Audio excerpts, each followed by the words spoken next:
आज दिन की शुरुआत करते हैं हनुमान चालीसा के पाठ के साथ, क्योंकि आज है मंगलवार और सुबह सुबह हनुमान चालीसा का पाठ सुन के बहुत ही शांति मिलती है। फिर मैंने पिया पानी, उसके बाद मैंने की 10 मिनट एक्सरसाइज स्पेशली नेक की, क्योंकि मुझे सर्वाइकल पेन का इशू रहता है। फिर हम लड्डू को ले गए बाहर, उसको साइकिल चलानी थी। साइकिल तो वो क्या ही चलाता है, बस बैठ जाता है पैडल पे पैर रख के। उसके पापा ही उसको घुमाते रहते हैं, उसको ऐसे करने में बहुत मज़ा आता है। तो जितनी देर इसके पापा इसके साथ खेल रहे थे, तो मैंने सोचा फटाफट किचन का काम निपटा लूँ। तो आज है साल का आखिरी दिन, और अगर मैं इस साल के बारे में सोचती हूँ तो ओवरऑल ये साल हमारे लिए अच्छा गया है। कुछ ना कुछ हमें सीखने को ही मिला है, लेकिन शुरू के दिन काफ़ी स्ट्रगलिंग रहे हैं हमारे लिए।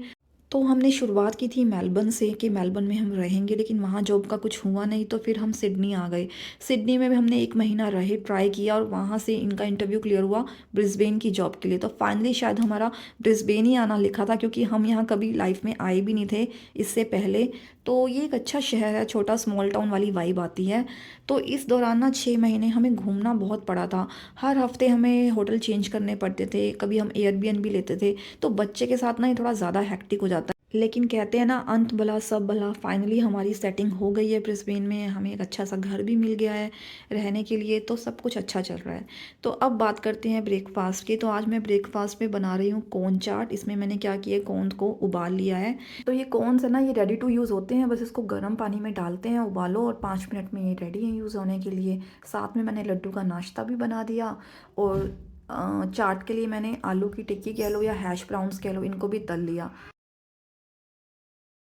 बस अब क्या करना है कि कॉर्न्स को डालना है, उसके बाद जो ये हैश ब्राउन है, टिक्की है, इसके छोटे छोटे पीसीस कर लिए, इसको कॉर्न्स के साथ मिला दिया। इसके अंदर थोड़े से प्याज भी डाल सकते हो कच्चे, उससे इसका टेस्ट ना बहुत ज़्यादा उभर जाता है।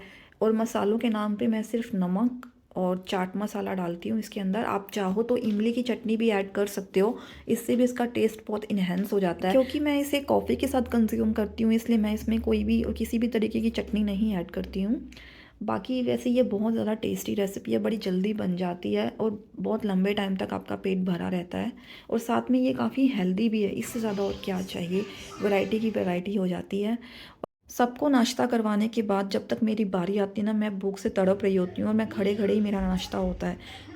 तो नाश्ता ख़त्म करने के बाद मैं लग गई घर के काम में। सबसे पहले मैंने की घर की डस्टिंग, उसके बाद लगाया पोछा। जब तक मैं ये काम निपटा रही थी, मेरे हस्बैंड ने लड्डू को नहला दिया। तो इससे बड़ी मदद हो जाती है ना, कुछ काम मेरे हस्बैंड कर देते हैं, कुछ मैं कर लेती हूँ, तो मिलजुल के काम भी बड़े आराम से हो जाता है। और वैसे भी हमें आज बाहर जाना था, तो मैं फटाफट फिर रेडी होने लग गई। अपना स्किन केयर करने के बाद मेकअप के नाम पे सिर्फ मैं 4 चीज़ें यूज़ करती हूँ। एक बीबी क्रीम, एक मस्कारा, ब्लश एंड लिपस्टिक। इसके अलावा मैं 5वीं कोई चीज़ अपने फेस पे नहीं लगाती हूँ। मुझे नेचुरल लुक ही सबसे अच्छा लगता है, जितना ज़्यादा हो सके मैं नेचुरल रहना ही पसंद करती हूँ। ये है मेरा final look. Hey guys, welcome है आपका एक न्यू ब्लॉग के अंदर। तो आज हम जा रहे हैं ओजी वर्ल्ड। ये एक थीम पार्क है, बहुत सारी राइड्स होती हैं बच्चों के लिए। Laddu, are you excited? He is so excited ना। तो लेट्स सी। वैसे सिटी के अंदर भी काफ़ी सारे प्रोग्राम हो रहे हैं, लेकिन वहाँ पे बहुत ज़्यादा भीड़ होने वाली है। तो हमने कहा चलो थोड़ा सा डिफरेंट रास्ता अपनाते हैं। बच्चों के साथ थोड़ा सोचना पड़ता है इन सब चीज़ों के बारे में। देखो गाइस, यहाँ पे बादल ना कितनी क्लियर दिखते हैं, कितनी एकदम ऐसा लगता है बिल्कुल पास, एकदम नीचे आए हुए हैं। और फाइनली हम पहुँच गए हैं।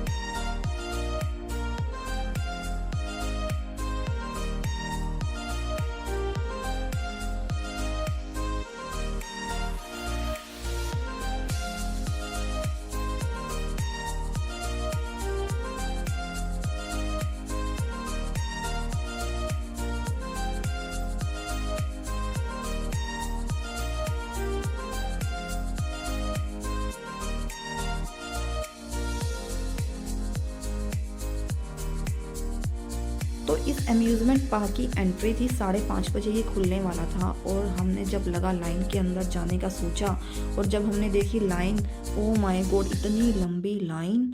हमें लगा 1 घंटा तो कम से कम लगना पड़ेगा लाइन के अंदर टिकट लेने के लिए, लेकिन बाय गॉड ग्रेस आधे घंटे में हमारा नंबर आ गया था। क्योंकि क्या होता है ना कि जो अंदर काउंटर्स होते हैं टिकट देने वाले, वो बैंड बांधने वाले हाथ पर, वो 5 या 6 होते हैं, तो वो फटाफट काम करते हैं, तो आधे घंटे में ही सब कुछ निपट जाता है। एक बार देखने में बड़ा लगता है कि यार ये तो 1 घंटा गया, पर हमें लगता है कि शायद आधे घंटे के अंदर हमारा सब सेटल डाउन हो गया था मामला। तो फाइनली आधा घंटा वेट करने के बाद, अपना बैंड पहनने के बाद हमारी एंट्री हो गई है थीम पार्क के अंदर। और शुरुआत में है 2-3 शॉप्स खरीदने के लिए अगर आपको शॉपिंग करनी है, और उसके बाद है फूड कोर्ट इतना बड़ा सारा, जहाँ पर आपको मिलेगी डिफरेंट टाइप के खाने। सीधा सीधा आई थिंक शुरू हो जाती हैं राइड्स, क्योंकि यहाँ पे बहुत सारी राइड्स हैं। जो मुझे समझ में आया, जो शुरू में है वो छोटी राइड्स हैं बच्चों के लिए, और जो आखिर में है वो बड़ी बड़ी राइड्स हैं बड़े लोगों के लिए। तो यहाँ का सिस्टम ऐसा है कि अगर आपको कोई राइड नहीं लेनी तो यहाँ की एंट्री है फ्री ऑफ कॉस्ट। लेकिन अगर आपको राइड लेनी है, आप अपने बच्चे को राइड दिलाना चाहते हो, ऑब्वियसली आप थीम पार्क में आए क्यों, अगर आप राइड्स नहीं लोगे तो यहाँ पर करने के लिए कुछ भी नहीं है। तो पर पर्सन $50 का आपको टिकट लेना पड़ता है, और वो आपके हाथ पे एक बैंड पहना देते हैं जिस भी बंदे के नाम पे आप टिकट लेते हो। तो मेरे हस्बैंड को राइड्स का बिल्कुल भी शौक नहीं है, उनको बहुत डर लगता है, तो उन्होंने तो कोई राइड्स नहीं ली, पर मुझे राइड्स का बहुत ज़्यादा शौक है। तो मैंने अपनी टिकट ले ली थी राइड्स लेने के लिए, और फिर हमने एक्सप्लोर करना शुरू किया और देखा कि कौन कौन सी राइड्स हैं, क्या क्या राइड्स हैं। सबसे पहले तो हमारा मन था कि हम लड्डू को राइड्स दिलाएं, तो बस हम यही सर्च कर रहे हैं कि कोई अच्छी सी राइड मिल जाए। तो फाइनली हमें ये राइड मिली थी।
तो आप सबको नए साल की हार्दिक शुभकामनाएं। तो मिलते हैं नेक्स्ट व्लॉग में। टिल देन टेक केयर, अपना पूरा पूरा ध्यान रखिए।